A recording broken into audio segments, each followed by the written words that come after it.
Good afternoon, everyone. My name is Simran Chaudhary, and I welcome you all on behalf of Voice of Healthcare to a fourth edition of Not Just a Dog, Honoring Hope in Healing, recognizing the caregivers to celebrate National Doctors' Day. And to celebrate this day, we have with us Dr. Swarna Deepak K, Internal Medicine, Apollo Hospitals, Jubilee Hills, Hyderabad. Welcome to our show, sir. Good afternoon, Dr. Mr. Simran. Thank you so much for the opportunity. It's a pleasure to interact with you. Thank you so much, sir, and congratulations on National Doctors' Day. Yeah, thank you so much. So this year we are celebrating the fourth edition of Not Just a Dog, which is an extraordinary celebration dedicated to showcasing the remarkable efforts of our doctors and expressing our heartfelt appreciation for their selfless service. And with this campaign, we aim to celebrate doctors beyond their professions. So I know you are a doctor by profession. You're serving your patients selflessly, and always on your toes to give them any kind of relief you can. But we want to know more than your profession. So that's why this campaign name is Not Just a Dog. So I would like to know, sir, what inspired you to pursue a career in medicine, and how do you balance your professional and personal life? Yeah. Uh, to start with, what inspired me to take up the profession, it was, I think, mostly my mother who has actually inspired me. In fact, to start with, she was a poet and she was an author of multiple books as well. She had a lifelong dream to become a doctor in the childhood. She got the seat, but unfortunately, because of the finances, she has to drop out of the medical profession. So it is one of her dream to have her son as a doctor. Second one was, I think, it has been one of my lifelong dream to save a life at any cost. Okay, that has been one of my passions and almost the thing that drives me. So both of them basically somehow it pushed out to me to become a doctor, and that to become a critical care specialist who actually can save the life on toes. And coming to the second one, which you told, personal hobbies and work-life balance, very tough question. And to be actually frank with you, I'm not really sure whether I can answer it. I think maybe my wife and kids are the one who can actually answer it if I'm balancing correctly. So I have a lot of personal hobbies to start with. Like I write a lot of stories for the kids. I was a prolific publisher in a lot of kid books, as well as I used to paint some things. I used to draw, and I used to teach the kids at the primary schools. One of my hobby was on a leave day, or maybe post duty day, I used to go to the primary schools, pre-primary schools, where I can relax myself and teach the kids, very younger kids, maybe 3 to 5 year old, where I believe the purity is there at that age.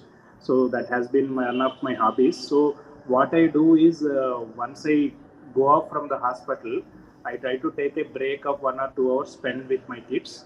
Then I go and have a space of my mind. Uh, but ultimately, as you know, it's very tough to manage that.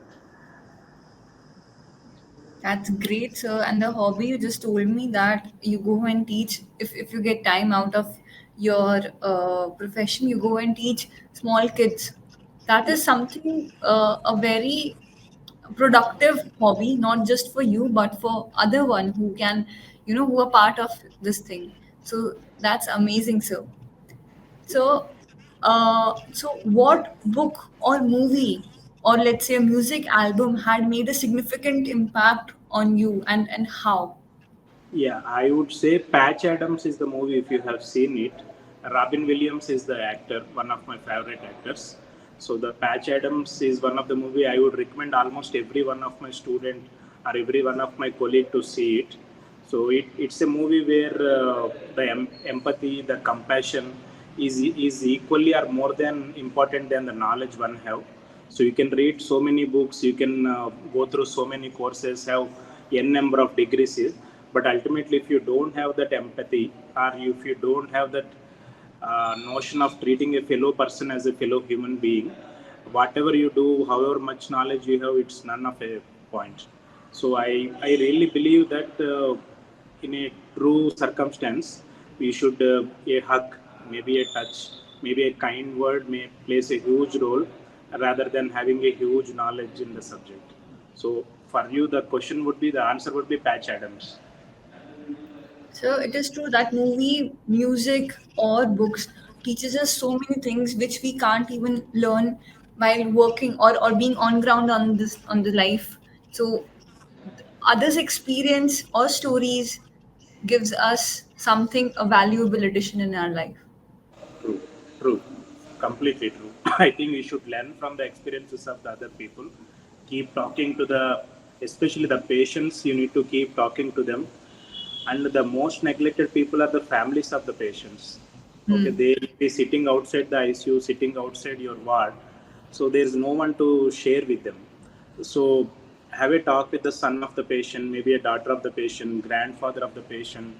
You'll be surprised to know how many stories you can learn, and I can guarantee you that you'll become a better person than what you are. So, like you just mentioned about how many stories you can get from the patients, from the families, anything, and you can learn so many things from their life which is going on. So, my next question is based on that only. So, what do you enjoy most about interacting with your patients on personal level, and how does this enhance your medical practice? Yeah, that is one of the most beautiful thing in the medical practice. You should not be a mechanical person where you come, do some procedure, go away at the end of the day. You sh- uh, I believe that a smiling patient, I think that is the most gratifying thing for any doctor or for that matter any medical person. For that matter, another important thing is you should talk to the housekeeping people, janitors.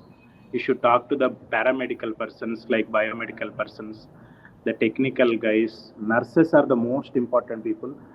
Doctor may stay for a 15 minutes or 20 minutes, but the bedside nurse, the small nurse, maybe a teenage girl, 19-year-old girl, she is the one who determines the course of the patient. So you by seeing her, the way she manages her workload over a period of 12 hours a day, with sparsely eating, I think I'm not really sure whether they eat properly or not. I think, but the way they carry with the job with a smile, I think there's so much to learn from the nurses, housekeeping people, and I think end of the day, any patient who comes out of the ICU, maybe a major procedure or surgery, he has fought a battle and won it. And I think you can take a great amount of braveness and lot of stuff you can learn from them. That's a major thing. You should not miss it.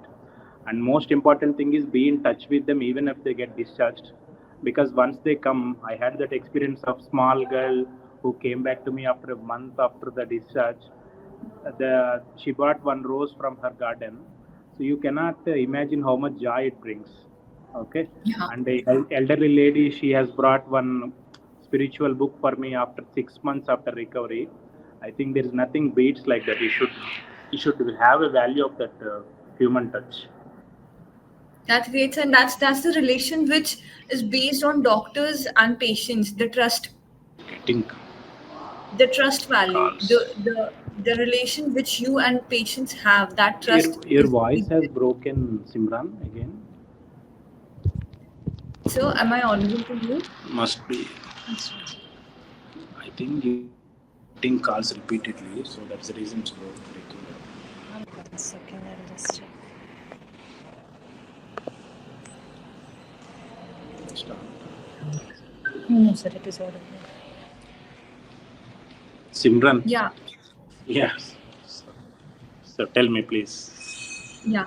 So I was saying that is the relation which is based, which you made even after calling them when they were discharged, treated properly, and then the trust, the gratitude they had, they brought rose, a spiritual book to you. That is the way of showing the gratitude to you, and that's how the relation is built between patient and doctor. It's just not about okay, you have given them medicine, you have treated them, and then it's over. No, it's how personally you guys are connected, and True. that's the trust. You're dealing with a person, and you should remember that you're dealing with a family. So the Yes. relationship is the most important one. So lastly, so what advice would you give to your doctors, fellow doctors, about pursuing passions outside their profession or any kind of hobby to de-stress them? Yes, very important one for the younger doctors, and for that matter, any medical professional. So be yourself, don't lose yourself in the busyness of the medical profession. Your working hours are, I think, 12 hours to 18 hours. In fact, I have come to the hospital yesterday morning in the 8 o'clock. I haven't even left the hospital till now. So I think you should not lose yourself. Take a break, say maybe around half an hour or 1 hour. Do something which you really like. Listen to the music, meditate something, work out. Okay, go for a jogging. Take your wife for a long drive. Take your kids for a play zone. But in the end of the day, you preserve something for yourself in the entire day. Otherwise, you're going to get burnout. You're not going to do justice for you or either for the patient. So you should preserve yourself in the humdrum of all these things. That's great, son. You said it right. That break is required before you get exhausted. Yeah. Thank you so much, sir, for the responses you've shared with us. Thank you so much for taking up time out of your busy schedule and you know sharing your views with us. Thanks a lot. Thank you so much, Ms. Imran, and sorry for the technical glitches. I could not help it. And No problem, thank you sir. everyone for the opportunity. Good day. Thanks a Good lot, day. sir. Bye. Thank you. Bye, sir. Good day.